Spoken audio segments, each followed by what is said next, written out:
Hi hello welcome to నా reviews Telugu.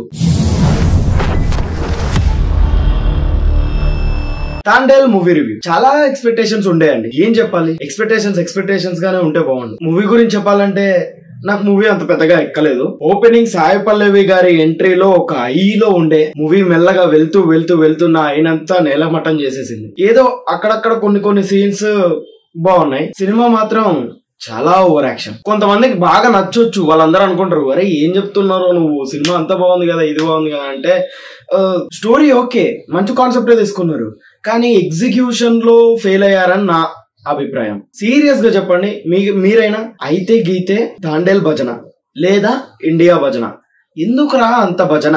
Cinema చూస్తున్నంతసేపు సినిమాకి పేరు తాండేల్ కాదు భజన అని పెట్టాల్సింది అనిపించింది. ఈ ఓవరాల్ మూవీలో నాకు నచ్చిన బిట్ ఏదన్నా ఉంది అంటే క్లైమాక్స్ చాలా హై ఇచ్చింది నాకు.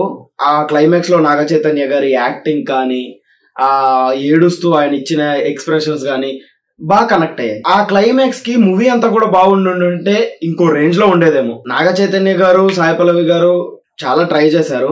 ఓకే, అంతగా వాళ్ళ యాక్టింగ్ కి స్కోప్ దొరకలేదు అనిపించింది మూవీలో. ఇంకా మెయిన్ గా ఈ సినిమాలో ఎవరైనా హీరో ఉన్నారు అంటే డిఎస్పీ గారు. ఏంటి సార్ ఆ బీజియం, అసలు ఫీల్ రాని చోట కూడా ఫీల్ తెప్పించాడండి డిఎస్పీ గారు. ఆయన లేకపోయి ఉంటే ఈ మూవీ ఇంకా డౌన్ లోకి ఫాలో అయిపోయేది. అండ్ మూవీ విజువల్స్ పరంగా గానీ గ్రాండ్ గా చాలా బాగున్నాయి. ప్రొడక్షన్ వాల్యూస్ ఎక్కడా తగ్గలేదు. బట్ సినిమా ఒక్కటే డిసప్పాయింట్ అయింది. డైరెక్టర్ చందు మొండేటి గారి నుంచి నేను ఇలాంటి రైటింగ్ అయితే ఎక్స్పెక్ట్ చేయలేదు. అంతే అండి, బుజ్జి తల్లి పాట కోసం వెళ్ళిపోయే వాళ్ళు చాలా మంది ఉంటారు. సినిమా ఎలా ఉన్నా మీరు వెళ్ళి బుజ్జి తల్లి సాంగ్ చూసుకోవాలంటే చూసేసుకోండి. లేదు సినిమా చాలా బాగుండాలి, మేము సినిమా మీద ఎక్స్పెక్టేషన్స్ పెట్టుకున్నామంటే మాత్రం పెట్టుకోకండి, డిసప్పాయింట్ అయ్యే అవకాశం ఉంది. ఈ మూవీకి నేను ఇచ్చే rating 2.5 out of 5. That's all అండి. ఇప్పటి వరకు ఛానల్ ని సబ్స్క్రైబ్ చేసుకునే వాళ్ళు ఎవరైనా ఉంటే సబ్స్క్రైబ్ చేసుకోండి, వీడియోని లైక్ చేయండి, షేర్ చేయండి. Thank you all, bye bye.